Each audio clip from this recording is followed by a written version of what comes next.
Sudahlah, aku memang begini dari dulu. Nggak usah berharap lebih. Pernah dengar kalimat seperti itu?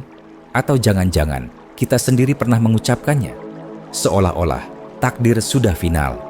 Seolah-olah kita ini makhluk statis, tak bisa berubah, tak bisa tumbuh. Padahal manusia diciptakan untuk bertumbuh. Tapi ada satu hal yang diam-diam bisa menggerogoti semua potensi itu. Mental yang lemah. Punya mental lemah bukan berarti seseorang itu jahat atau tidak berguna. Bukan. Tapi, seperti tubuh yang mudah lelah karena kekurangan nutrisi, mental yang lemah pun lahir dari pola pikir yang tidak diberi gizi. Ia rapuh bukan karena takdir, tapi karena cara pandang yang tidak dilatih menghadapi kenyataan. Aku pernah ada di titik itu. Titik ketika bangun pagi, rasanya berat sekali. Bukan karena capek fisik, tapi karena ada rasa tak berdaya yang tak bisa dijelaskan.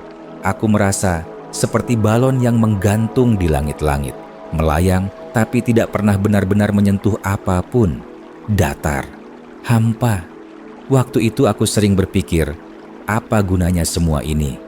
Hingga suatu sore, aku duduk di halte, melihat anak kecil yang berusaha belajar naik sepeda. Ia jatuh, menangis. Tapi beberapa menit kemudian, ia mencoba lagi, jatuh lagi, tapi tetap mencoba.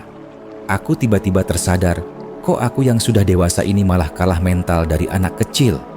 Salah satu ciri dari mental yang lemah adalah cepat menyerah sebelum mencoba habis-habisan.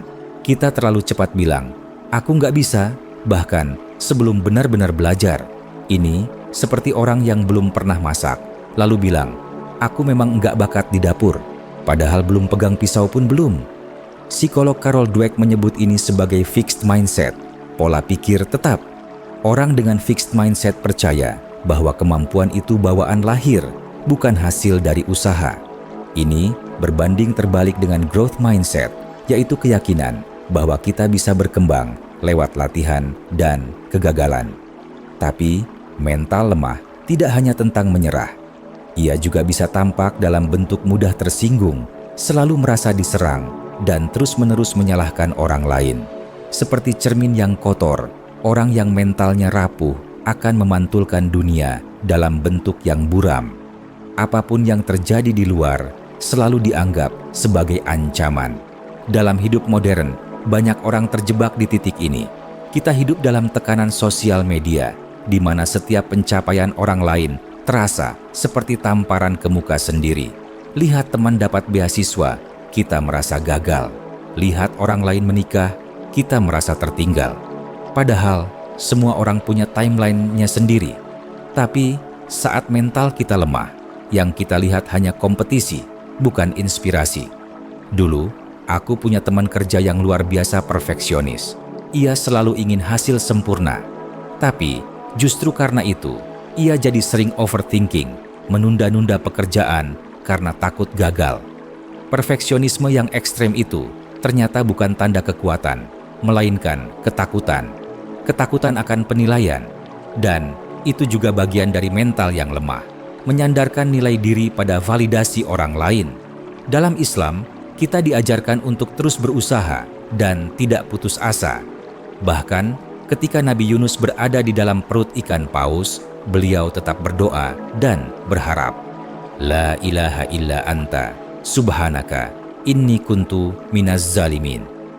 Kalimat itu adalah bentuk pengakuan kelemahan, tapi sekaligus kekuatan.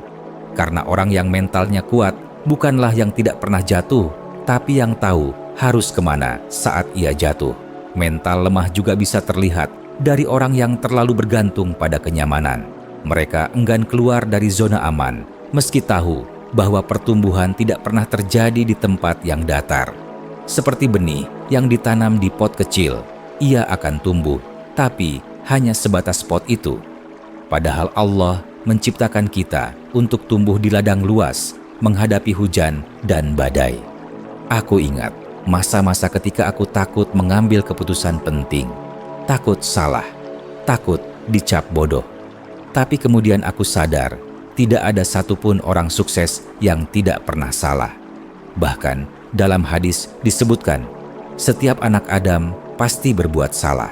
dan sebaik-baik orang yang bersalah adalah yang bertaubat. Hourai Tirmizi. Salah bukanlah akhir, tapi awal dari pembelajaran. Mental lemah juga sering ditandai dengan lari dari tanggung jawab, menyalahkan situasi, menyalahkan orang tua, menyalahkan masa lalu. Seolah-olah kita hanya korban, bukan pelaku. Padahal dalam Islam, kita diajarkan untuk bertanggung jawab atas pilihan kita. Allah tidak akan mengubah nasib suatu kaum sampai mereka mengubah apa yang ada dalam diri mereka sendiri.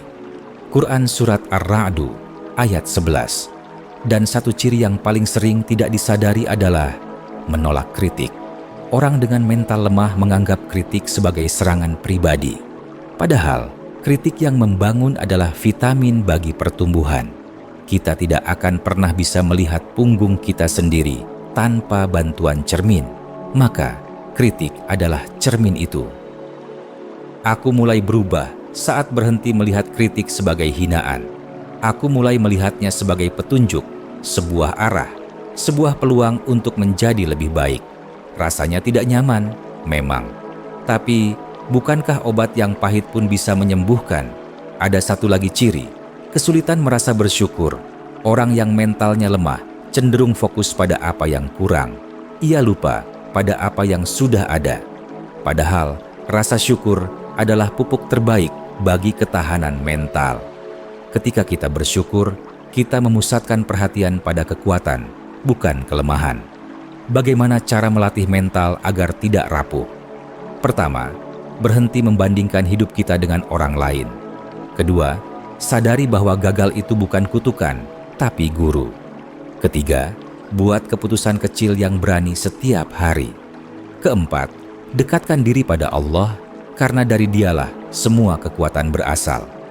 Jika hari ini kamu merasa mudah menyerah, mudah tersinggung, takut mencoba, atau tidak percaya diri, bukan berarti kamu lemah selamanya. Mungkin kamu hanya belum melatih otot mentalmu dengan cukup. Maka, mulai hari ini, jangan biarkan dirimu menjadi balon yang hanya melayang tanpa arah. Jadilah kapal kecil yang berani menantang ombak, karena kamu tahu arahmu adalah ke seberang.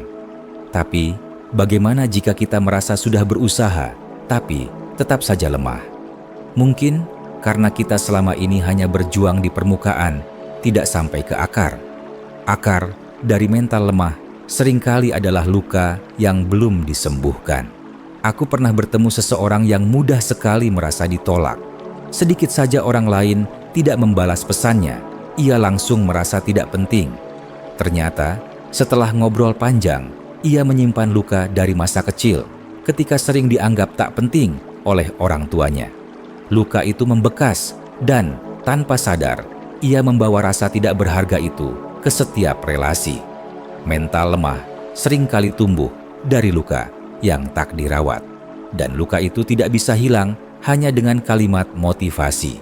Ia butuh penerimaan, butuh didekati dengan lembut, bukan diabaikan atau dilawan. Dalam psikologi, ini disebut sebagai inner child healing, proses menyembuhkan bagian diri kita yang terluka di masa lalu. Bayangkan, mental kita seperti taman. Jika kita hanya menyiram daun-daunnya tanpa mencabut akar rumput liar di bawahnya, maka lambat laun taman itu tetap akan dipenuhi gulma. Kita butuh menggali, menengok ke dalam, dan bertanya, luka apa yang belum selesai dalam diriku? Dalam Islam, konsep ini dekat dengan muhasabah, introspeksi diri. Nabi Muhammad bersabda, orang yang cerdas adalah yang mampu menghisab dirinya dan beramal untuk kehidupan setelah mati. Hadis riwayat Tirmizi. Hisab bukan hanya urusan akhirat, tapi juga kebiasaan harian kita, menengok ke dalam sebelum menunjuk keluar. Dan saat kita sudah mulai menyadari luka itu, kita bisa mulai menggantinya dengan makna baru. Misalnya, dulu kita sering diremehkan, maka hari ini kita bisa memilih untuk melihatnya sebagai alasan kita menjadi kuat, bukan sebagai bukti bahwa kita tak berharga. Kita bukan korban dari masa lalu, kita adalah penulis makna atas masa lalu itu. Langkah selanjutnya adalah membangun pondasi baru. Mental yang kuat tumbuh dari kebiasaan-kebiasaan kecil. Bangun pagi dan menyapa diri sendiri dengan kalimat positif, membuat jurnal rasa syukur, membatasi paparan dari media sosial yang toksik, dan menjadwalkan waktu tenang untuk merenung dan berdoa. Aku sendiri mulai merasa lebih kuat ketika berhenti bersikap reaktif. Aku belajar menunda respon saat emosi datang, menarik napas, berwudu, sholat 2 rakaat. Karena seringkali reaksi spontan itu muncul dari luka lama, bukan dari kenyataan hari ini. Jangan remehkan kekuatan salat malam, apalagi saat semua orang terlelap. Saat hanya ada kamu dan Tuhanmu. Di sana, kamu bisa menangis sepuasnya, tanpa dinilai, tanpa dituntut kuat. Justru, dalam tangisan itu, seringkali kekuatan lahir. Akhirnya, mental yang kuat bukan soal menjadi keras, tapi soal menjadi lentur. Seperti bambu yang bisa menekuk saat angin kencang, tapi tetap berdiri setelahnya. Karena kuat itu bukan berarti tak pernah goyah, tapi tahu cara untuk kembali tegak. Maka, jika hari ini kamu sedang merasa rapuh, ingatlah, itu bukan kelemahan. Itu undangan untuk menyelami dirimu lebih dalam. Karena di kedalaman itulah, seringkali kita menemukan cahaya yang selama ini tersembunyi. Kamu tidak harus sempurna untuk menjadi kuat. Kamu hanya perlu jujur pada dirimu sendiri dan berani mengambil satu langkah kecil hari ini. Mungkin dengan memaafkan, mungkin dengan bersyukur, mungkin dengan bangun sedikit lebih pagi dan menata ulang hidupmu.